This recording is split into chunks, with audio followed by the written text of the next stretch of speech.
सबको जय मसीह की। मैं जतिन बब्बर और आप देख रहे हैं मसीह परिवार चैनल। जैसे कि आप सब जानते हैं कि मैं इस चैनल पे प्रभु के अलग अलग दासों की वीडियोस डालता हूं, तो अगर आपको हमारा चैनल अच्छा लगता है तो आप इस चैनल को ज़्यादा से ज़्यादा सब्सक्राइब जरूर करें, ताकि आप प्रभु के वचन को सुन सके। वीडियोस को ज़्यादा से ज़्यादा शेयर करें, ताकि जिन लोगों तक वचन नहीं पहुंचा उन तक भी वचन पहुंच सके। सबको जय मसीह की। एक बार मैं आपसे दोबारा कहूँगा कि इस चैनल को सब्सक्राइब जरूर करें और वीडियोस को ज़्यादा से ज़्यादा शेयर करें। जय मसीह की। उसी तरह से परमेश्वर प्रभु यीशु मसीह की हमें एग्जाम्पल मिलती है कि किस तरह से परमेश्वर प्रभु यीशु मसीह 33.5 साल पृथ्वी पर रहे, और जितने वर्ष परमेश्वर पृथ्वी पर रहे वो पिता बनकर नहीं बल्कि पुत्र बनकर रहे। हालेलुया। परमेश्वर क्या कहते थे हमेशा? पिता तेरी मर्जी मेरी जिंदगी में पूरी हो, मेरी नहीं तेरी इच्छा पूरी हो। हालेलुया। इतनी अधीनगी में रहे, और परमेश्वर ने जब क्रूस पर चढ़ना था तब भी परमेश्वर का यही प्रार्थना थी कि परमेश्वर हो सके तो ये कटोरा मुझसे टल जाए, लेकिन मेरी नहीं परमेश्वर तेरी इच्छा पूरी हो। हालेलुया। वो कटोरा क्या था? वो कटोरा हमारे पाप थे, वो मेरे और हमारे पाप थे। उसमें दुख हमारा मिला हुआ था, उसमें हमारी कमजोरियां थी, उसमें हमारे श्राप थे, उसमें हमारा फेलियर था, उसमें रिजेक्शन थी जो हमें लोगों से मिलती है। जब परमेश्वर ने वो कटोरा पिया और वो क्या हुए? वो विजयी हुए, अपनी ग्रेटनेस तक पहुंचे। स्वर्ग में पिता के दाहिनी हाथ स्वर्ग में विराजमान है। हालेलुया। परमेश्वर प्रभु यीशु मसीह अपनी ग्रेटनेस तक पहुंचे। वो कैसे? वो अधीनगी के कारण, वो सबमिशन के कारण। हालेलुया। वही अधीनगी, वही सबमिशन आज प्रभु यीशु मसीह अपनी कलीसिया, अपने विश्वासियों से, अपने बेटे और बेटियों से चाहते हैं। हालेलुया। लेकिन हमें थोड़ा सा भी दुख आए, थोड़ा सा भी शैतान पिंच करे और हम इधर उधर देखते हैं, हम कहीं और कोई और उपाय करने की कोशिश करते हैं, कहीं और जाने की कोशिश करते हैं, लेकिन परमेश्वर प्रभु यीशु मसीह ने हमारे लिए कोड़े खाए, हमारे लिए मारे गए। परमेश्वर की सुंदरता मनुष्यों की जैसी नहीं रह गई थी। परमेश्वर वही अधीनता, वही सबमिशन जो परमेश्वर प्रभु यीशु मसीह के अपने पिता के लिए थी, वही डिमांड आज परमेश्वर अपनी बेटे और अपने बेटियों, अपनी कलीसिया से करते हैं। हालेलुया। और जब हम सबमिशन में चलते हैं, परमेश्वर हमें ब्लेस करते हैं। हालेलुया। और मैं बताना चाहती हूँ कि सबमिशन कोई कमजोरी नहीं है, कोई अधीनगी जो है, हम किसी की अधीनगी करते वो कमजोरी नहीं, वो पावर है। Hallelujah. Submission is not a weakness, वो एक पावर है जो खुदा के हाथों के द्वारा कंट्रोल की जाती है। आमीन। वो एक पावर है जो खुदा के हाथों के द्वारा कंट्रोल की जाती है। और सबमिशन, एक सबमिशन जो हम खुदा के लिए करते हैं, परमेश्वर के प्रति अधीन होना। दूसरी सबमिशन अपने आत्मिक पिता, अपने अगुए के लिए अधीन होना। तीसरी सबमिशन जो हम अपने फिजिकल माता पिता के लिए करते हैं। और चौथी हम एक दूसरे के लिए, और पत्नियां अपने पति के लिए। हालेलुया। जो पत्नियों को शायद अच्छा पसंद नहीं है इतना, लेकिन परमेश्वर का ये वचन है। हालेलुया। ये 4 तरह की सबमिशन है जो परमेश्वर ने की है। पहली सबमिशन खुदा के लिए, दूसरी सबमिशन अपने अगुए के लिए, तीसरी सबमिशन अपने माता पिता के लिए, और चौथी एक दूसरे के लिए। हालेलुया। और जब हम इस सबमिशन को करते हैं तो परमेश्वर हमें ब्लेस करता है। जिस तरह से अब्राहम को परमेश्वर ने असाइनमेंट दी, वो अधीनगी में था परमेश्वर के, तो बिना सोचे समझे वो उसने परमेश्वर को सुना और अपनी असाइनमेंट को उसने पूरा किया। और परमेश्वर ने क्या किया? उसका नाम ग्रेट किया। हालेलुया। उसी तरह से जब मरियम के पास स्वर्गदूत आया कि तुझे चुना है परमेश्वर ने कि परम प्रधान की सामर्थ्य तुझ पर छाया करेगी और एक पुत्र जनेगी और उसका नाम तुम यीशु रखोगी, तो वो एकदम से सरप्राइज नहीं हुई। उसने परमेश्वर की असाइनमेंट को मना नहीं किया। हालेलुया। उसने ये नहीं कहा कि परमेश्वर मैं अभी कुंवारी हूँ, अभी वेट कर लो, मेरी एंगेजमेंट तो हो चुकी है, बस 5-6 महीने की बात है। नो, उसने मना नहीं किया। जो परमेश्वर ने उसको असाइनमेंट दी उसने एक्सेप्ट किया, धन्यवाद किया परमेश्वर का। और इसीलिए वो पृथ्वी की सभी स्त्रियों में से आज मरियम का नाम ग्रेट माना जाता है। हालेलुया। और मरियम ने आगे चलकर क्या कहा कि परमेश्वर ने मेरी दीनता के ऊपर क्या किया? दृष्टि की है। हालेलुया। मरियम का नाम ग्रेट हुआ क्योंकि वह अधीन थी परमेश्वर के, परमेश्वर के वचन पर चलने वाली थी। हालेलुया। और उसी तरह से जब हम याकूब की पत्री 4 उसकी 7 सब जन निकालेंगे, उसमें परमेश्वर ने कहा कि परमेश्वर के अधीन हो जाओ, तब तुम शैतान का सामना करोगे और वह तुम्हारे सामने से भागेगा। हालेलुया। परमेश्वर के अधीन हो जाओ। इसमें 3 बातें हैं। पहली, परमेश्वर के अधीन हो जाओ, तब तुम क्या करोगे? शैतान का सामना करोगे। और थर्ड, फिर वो तुम्हारे सामने से भागेगा। हालेलुया। वो अधीनगी जो आप परमेश्वर के लिए करते हो, वो अधीनगी जो अपने अगुए के लिए करते हो, उसके बाद शैतान आपकी लाइफ से भागता है। हालेलुया। उसके बाद शैतान भागता है। जब आप प्रार्थना करते हो घर में तो शैतान अटैक नहीं करता। जब परमेश्वर की प्रेजेंस में आते हो और परमेश्वर के दास मास प्रेयर करते हैं तब शैतान भागता है। हालेलुया। वो आपके सामने से कब भागेगा? जब आप परमेश्वर के अधीन होंगे, अपने अगुओं के अधीन होंगे। हालेलुया। हम परमेश्वर के वचन में भी पढ़ते हैं कि किस तरह से जो सैमुअल था, परमेश्वर ने उसे उसके मेंटोर एली की आवाज में उसे आवाज लगाई। अगर सैमुअल नबी उस समय जब छोटा था, अगर वो केयरलेस होता, अपने अगुए के अधीन ना होता, तो परमेश्वर उसे आवाज लगाते रहते और वो इग्नोर करता रहता, क्योंकि वो अधीन था अपने दास के, अपने अगुए के, परमेश्वर के दास के अधीन था। और जैसे ही उसे आवाज लगाई वो तभी उठता था। और परमेश्वर की योजना उस समय उसे समझ आई थी। उस दिन से उसकी मिनिस्ट्री की, सैमुअल की, उस दिन से उसकी सेवकाई की शुरुआत हुई थी। हालेलुया। वो कैसे? क्योंकि वो अपने अगुए के क्या था? वो अधीन था। हालेलुया। उसी तरह से परमेश्वर आज हमसे ये चाहते हैं कि हम अपने अपने अगुए के, अपने परमेश्वर के अधीन हो, ताकि हम अपनी ग्रेटनेस तक पहुंच सके। हालेलुया। सब जन अपने हाथों को उठाएं और प्रार्थना करें सब जन कि परमेश्वर हम अपनी सबमिशन तक पहुंच पाएं, हम अधीनगी कर पाएं परमेश्वर तेरे स्वर्गीय पिता की, अपने अगुए की हम अधीनगी कर पाएं, ताकि परमेश्वर की योजनाएं हमारे जीवनों में जाहिर हो, परमेश्वर की योजनाएं हमारे जीवनों में पूरी हो सके। सब जन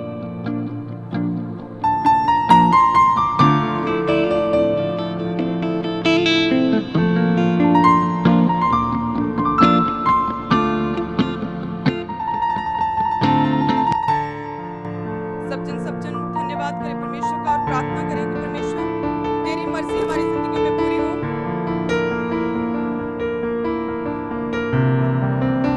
आमीन। जब हम पहला पत्रस 5 और उसकी 6 को निकालेंगे,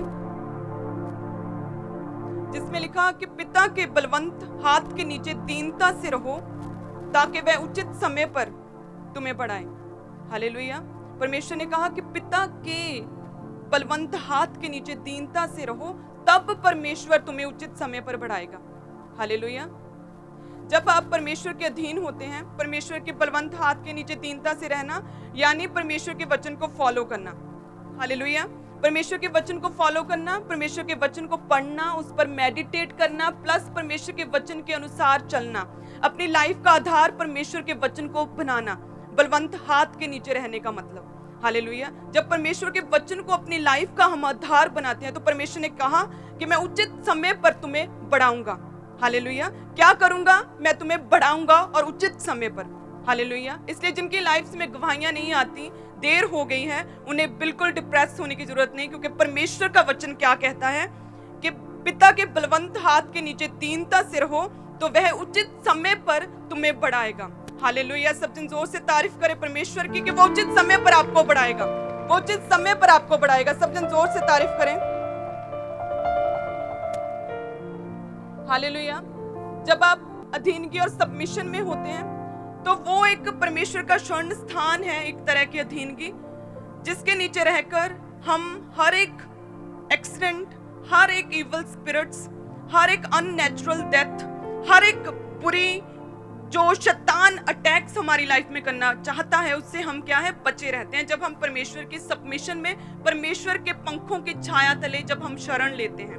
हालेलुया। तो इसलिए परमेश्वर आज एक विश्वासी को कहता है कि मेरी शरण में आओ, मेरे बलवंत हाथ के नीचे दीनता से रहो, चुपचाप रहो। जब बीमारी है, जब दुख आए, तो घबराओ ना, डगमगाओ ना, मेरे बलवंत हाथ के नीचे दीनता से रहो, तो मैं तुम्हें उचित समय पर बढ़ाऊंगा। परमेश्वर ने कहा मैं तुम्हारा नाम ऊंचा करूंगा। हालेलुया। तो आज से जो खुदा को पसंद है वो मुझे पसंद है, जो मेरे आत्मिक पिता का विजन है वो मेरा विजन है, और मैं उस विजन को फॉलो करूंगा। आमीन। तो आप सब ब्लेस्ड होंगे अगर आप सबमिशन में रहे अपने परमेश्वर के, अपने आत्मिक पिता के, तो आप फोकस्ड रहेंगे, आप कंफ्यूज नहीं होंगे और परमेश्वर के सीधा पीछे पीछे चलेंगे। जब जो लहू बहने वाली स्त्री, उसने क्या किया? परमेश्वर के पीछे चली और उसने शिफा पाई। उसी तरह से जब आप अधीनगी में और सबमिशन में परमेश्वर के चलेंगे, अपने आत्मिक अगुए के सबमिशन में चलेंगे, तो परमेश्वर आपको ब्लेस करेंगे, और फादर की, परमेश्वर की जो योजना है आपकी लाइफ में, वो समय रहते आपकी लाइफ में पूरी होंगी। हालेलुया। आप अपनी ग्रेटनेस तक पहुंच पाएंगे। आमीन। सब जन तारीफ करें परमेश्वर की। और एक बार फिर से सबमिशन को मांगे, अपनी लाइफ में अधीनगी को मांगे, ताकि खुदा आपको ब्लेस कर पाए, ताकि आप इधर उधर ना जाएं, ताकि आप परमेश्वर की प्रेजेंस में रहें, परमेश्वर के शरण स्थान में रहें। सब जन सबसे पहले अधीनगी को मांगे, ताकि हम ग्रेटनेस के फर्स्ट स्टेप को पार कर पाए। परमेश्वर हमारी लाइफ में सबमिशन भेजे। परमेश्वर तेरे बलवंत हाथ के नीचे हम दीनता से रहें, तेरे बलवंत हाथ के नीचे हम दीनता से रहें। परमेश्वर तेरे बलवंत हाथ के नीचे हम दीनता से रहें। खुदावन तेरे बलवंत हाथ के नीचे हम दीनता से रहें, हम सबमिशन में रहें। परमेश्वर हम प्रभु यीशु मसीह की तरह परमेश्वर सबमिशन में रहें, हम अब्राहम की तरह सबमिशन में रहने का वायदा करते हैं, ताकि हम अपनी गवाही तक, ताकि हम अपनी ग्रेटनेस तक पहुंच पाए। सब जन तारीफ करें परमेश्वर की और प्रार्थना में रहें। सब जन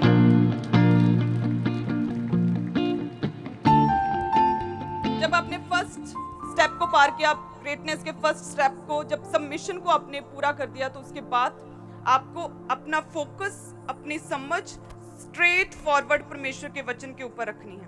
हालेलुया। जो 12 साल की लहू बहने वाली स्त्री थी, जब उसने क्या यीशु की चर्चा सुनी, तब वो परमेश्वर के पीछे गई। वो दुखों में थी, बीमारियों में थी, कमजोरी थी, कपड़े गंदे हो गए थे, 12 साल से लहू बह रहा था, गरीब हो चुकी थी, निर्बल थी। और जब जा रही तो इतने तूफान थे, वॉलंटियर्स लोगों ने उसे पीछे धकेला, उसे धक्के मुक्की किया, लेकिन क्या किया उसने? सीधी चलती रही, वो स्ट्रेट परमेश्वर की ओर चलती रही। और जब उसने आखिर में अपनी परीक्षाओं को पार करके परमेश्वर के वस्त्र के शोर को छुआ, तो क्या हुआ? परमेश्वर की सामर्थ्य उसमें एंटर की। हालेलुया। परमेश्वर की जैसे सामर्थ्य उसमें से निकली और उस स्त्री में गई, तो उसी समय वो ब्लेस हुई। उसकी बीमारी, जो शर्मिंदगी थी, जो लंबे समय की बीमारी थी, जिसने उसे गरीब कर दिया था, कमजोर कर दिया था, वो बीमारी उसी समय चली गई थी। हालेलुया। तो उसी तरह से जब एक विश्वासी परमेश्वर पर फोकस रखता है, स्ट्रेट परमेश्वर की ओर चलता है, तो परमेश्वर उसे ब्लेस करते हैं और वो व्यक्ति भी अपनी ग्रेटनेस तक पहुंच पाता है। हालेलुया। जब आप फोकस रहेंगे, तब आपको पता होगा कि जो 10 दरवाजे आपके लिए खुले हैं, उसमें से कौन से परमेश्वरीय हैं और कौन से इंसानी और कौन से इवल हैं। हालेलुया। जब एक नौजवान लड़की के लिए कोई रिश्ता आए, अगर वो परमेश्वर में है, अगर वो विजडम पाई हुई है, अगर परमेश्वर के वचन को अपना आधार बनाया है, तो उसे पता होगा कि ये जो रिश्ता आया है, क्या ये परमेश्वर में है या नहीं।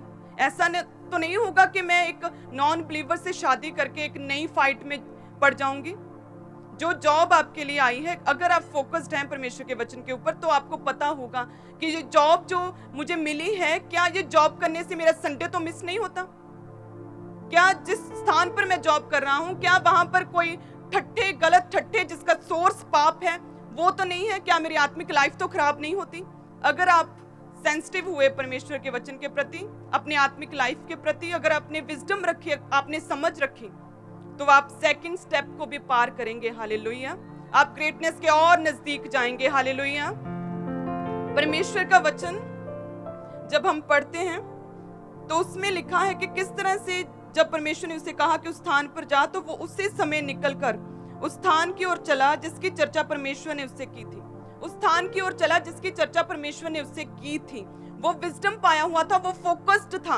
अगर वो ज्यादा सलाहें लेता अब्राहम कि मैं अपने बेटे को लेकर होम बलि के लिए जाऊं या ना जाऊं, अपने कुटुंबियों को पूछ लूं, अपने रिश्तेदारों को पूछ लूं, मैं अपने आस पड़ोस से पूछ लेता हूं, या मैं 40 रोजे रख लेता हूं, या फिर ऐसा करता हूं, सबसे हार्ड काम, मैं सूखे रोजे रख लेता हूं 3 दिन रात के, मैं रो रो के प्रार्थना करूंगा कि परमेश्वर ऐसा मत कर।